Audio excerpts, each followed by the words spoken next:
Hello ළමයි welcome ටු මයි channel.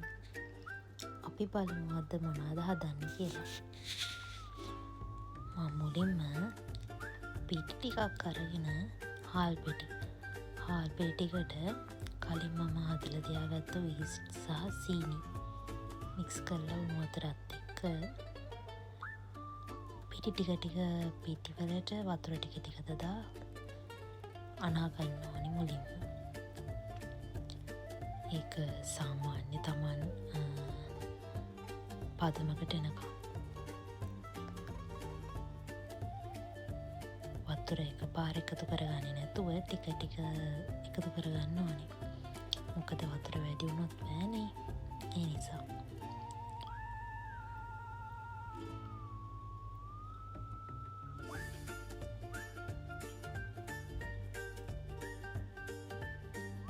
දැන් ගොඩක් දුරට හරි. තව චුට්ටක් එකතු කරන්න ඕනේ. මම වේගෙන් ස්පීඩ් දාලා තියන්නේ වීඩියෝ එක දිග වැඩි වෙන නිසා. දැන් මේම හදාගත්ත පිටි එක පැය 3-4ක් මම අද තිබ්බේ පැය 3-4ක්. නැත්තම් ඔයාලට කලින් දවසේ රෑම එක හදලා තියන්නත් පුළුවන්. එපාර පැය 3-4කට පස්සේ ඒ පිටියකට පොල් කිරි ටික එකතු කරන්න ඕනේ. එකතු කරලා සාමාන්‍යයෙන් තියාරු බැටර් එකක් හදාගන්න ඕනේ. මට ලුණු දාන එක ඇඩ් කරන්න අමතකුණා. ලුණු ටිකත් දාගන්න ඕනේ. දැන් දන්නවනේ මොනවද හදන්නේ කියලා. ඔව් ආප්ප හදන්න තමයි මේ බැටර් එක අපි හදාගත්තේ. ආප්ප තාච්චියෙන් ආප්ප ගැලවෙන්නේ නෑ වගේ නම් විතර කාමදේකට මුලින්ම කාගන්න තාච්චිය. එතකොට ආප්ප හොඳට ගැලවෙනවා. මුලින්ම තාච්චියට බැටර් ටික දාලා වටේට ලස්සනට කරකවලා වහලා තමයි තියන්න තියෙන්නේ.